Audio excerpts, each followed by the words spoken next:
میرا نام عائشہ ناز ہے۔ میرا تعلق رحیم یار خان پنجاب پاکستان کے غیر مسلم عیسائی گھرانے سے ہے۔ میرے والد صاحب میرے بچپن میں فوت ہو گئے تھے۔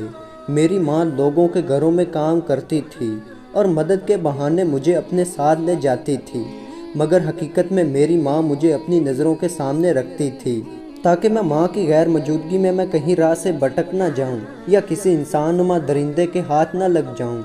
میری ماں جن گھروں میں کام کرتی تھی وہ تقریباً سارے ہی مسلمانوں کے تھے۔ ان میں سے ایک حاجی خالد صاحب کا تھا۔ حاجی خالد صاحب کی اپنی ذاتی 3-4 مارکیٹس تھیں اور وہ پراپرٹی کا کاروبار بھی کرتے تھے۔ حاجی صاحب انتہائی مہذب اور مذہبی آدمی تھے۔ ان کی ایک بیٹی جس کا نام ہیر تھا اور وہ حافظ قرآن اور عالمہ تھی۔ میری اس کے ساتھ دوستی ہو گئی تھی۔ ہیر مجھے اکثر اسلامی واقعات اور قرآن پاک کا ترجمہ وغیرہ بتاتی رہتی تھی۔ ہیر نے مجھے کئی بار اسلام قبول کرنے کی دعوت دی تھی، مگر میں نے ہیر کی بات نہ مانی، تو اس کے باوجود ہیر نے کسی قسم کے غصے یا رویے کا کوئی اظہار نہیں کیا تھا اور میرے ساتھ بالکل پہلے کی طرح رہی تھی۔ ہیر کی والدہ اور والد صاحب جن برتنوں میں خود کھانا کھاتے، اگر ان کے گھر کام کرتے ہوئے کھانے کا ٹائم ہو جاتا تو ہم کو بھی انہی برتنوں میں کھانا کھلاتے تھے۔ انہوں نے آج تک غیر مسلم ہونے کی وجہ سے ہم سے کبھی نفرت نہیں کی تھی۔ ہیر کی شادی ہو گئی۔ ہیر کا شوہر کینیڈین نیشنل تھا۔ ہیر شادی کے بعد کینیڈا جانے لگی تو ہیر نے مجھے ایک بار پھر اسلام قبول کرنے کی دعوت دی۔ میں نے انکار کر دیا تو ہیر نے کاغذ پر مجھے ایک حدیث شریف لکھ کر دی تھی جس میں 7 بڑے گناہوں کے بارے میں بتایا گیا تھا۔ ہیر نے مجھے کہا تھا، اس حدیث پر عمل کرنے کی کوشش کرنا اور یہ میری دوستی کا تحفہ سمجھ کر رکھ لو، اور خود ہیر کینیڈا شفٹ ہو گئی تھی۔ ہیر کا دیا ہوا وہ کاغذ جس پر ہیر نے حدیث شریف لکھ کر مجھے دی تھی آج بھی میرے پاس محفوظ ہے۔ میں نے ان سے بچنے کی ہر ممکن کوشش کی، خیر وقت گزرتا رہا۔ میری شادی عاصم مسیح سے طے کر دی گئی۔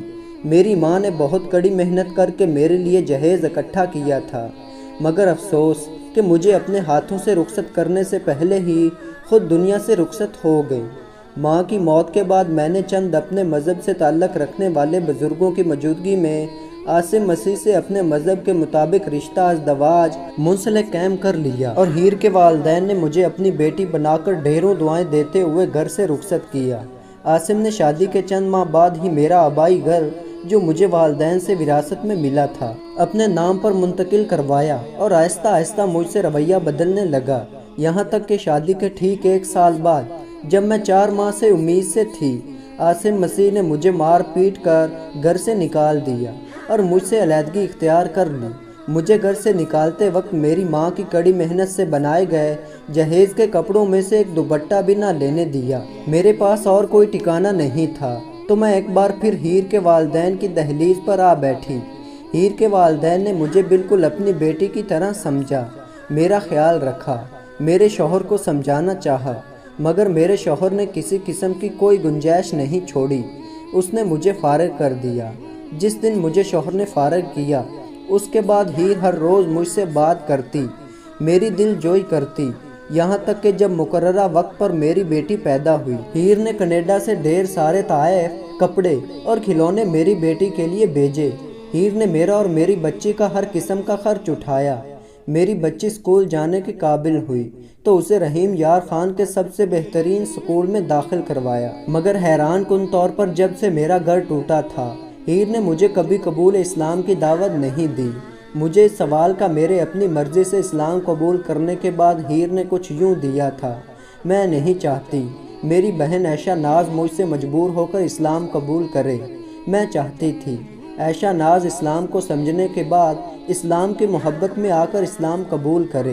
ہیر نے مجھے جو احادیث گناہ کبیرہ کے متعلق لکھ کر دی تھیں، ان 7 گناہوں میں سے ایک گناہ کبیرہ یتیم کا مال کھانا بھی تھا۔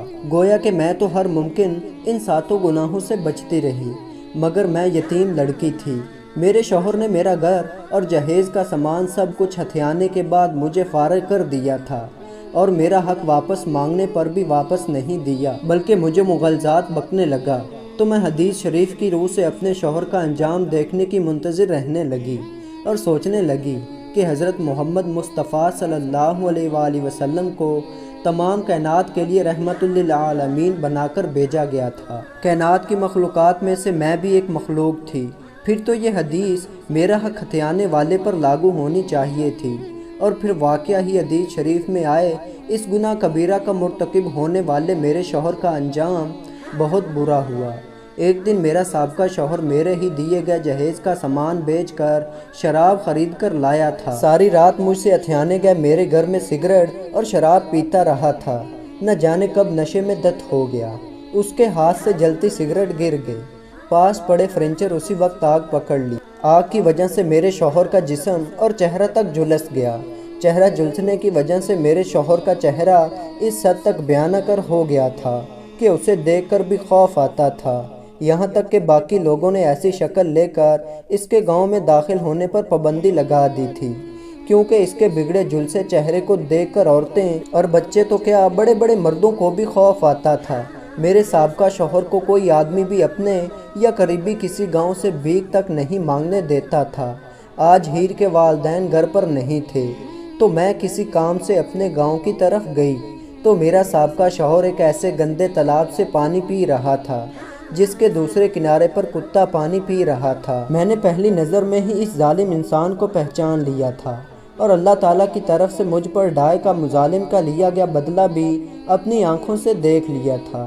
آج مجھے یقین ہو گیا تھا کہ اسلام سچا مذہب ہے، اور حضرت محمد مصطفیٰ صلی اللہ علیہ وآلہ وسلم کو تمام جہانوں کے لیے رحمت بنا کر بھیجا گیا۔ ان کے بتائے گئے کام کرنے میں عزت اور بڑائی ہے، اور ان کے روکے گئے کام کرنے میں سے اللہ کا قہر اور غضب نازل ہوتا ہے۔ میں نے گھر واپس آتے ہی ہیر سے رابطہ کیا تھا اور روتے ہوئے ہیر کو کہا تھا کہ ہیر مجھے اسلام قبول کرنا ہے۔ ہیر نے ویڈیو کال پر ہی مجھے اور میری بیٹی کو وضو کرانے کے بعد کلمہ شہادت پڑھایا تھا، اور اگلی ہی ملنے والی فلائٹ سے پاکستان آنے کا وعدہ بھی کر لیا تھا۔ پھر ہیر اپنے وعدے کے مطابق پاکستان آ گئی تھی۔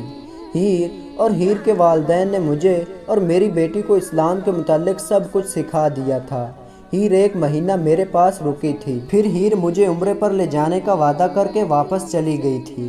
دوسری بار ہیر اور میں صحن حرم میں ملی تھی۔ وہیں ہیر نے مجھ سے میری بیٹی کا ہاتھ اپنے بیٹے کے لیے مانگا تھا۔ میں نے روتے ہوئے ہیر کو کہا تھا کہ میں اور میری بیٹی تمہاری کسی خواہش کو رد اور کسی بات کو انکار نہیں کر سکتی۔ میری بیٹی نے MBBS کی ڈگری مکمل کی تو ساتھ ہی میں نے اس کا نکاح ہیر کے بیٹے کے ساتھ کر کے رخصت کر دیا۔ جب میری بیٹی انگلینڈ جا کر سیٹ ہو گئی تو ہیر اپنے شوہر کی اجازت کے بعد پاکستان میرے پاس شفٹ ہو گئی۔ ہیر آج بھی مجھے اسلام کے متعلق بہت کچھ سکھاتی رہتی ہیں، اور آج بھی ہیر مجھے ایسی احادیث اور آیات سناتی رہتی جس میں برے کاموں سے منع کیا گیا ہے۔ تو دوستو، اللہ تعالیٰ مجھے اور آپ کو عمل کرنے کی توفیق عطا فرمائے، آمین۔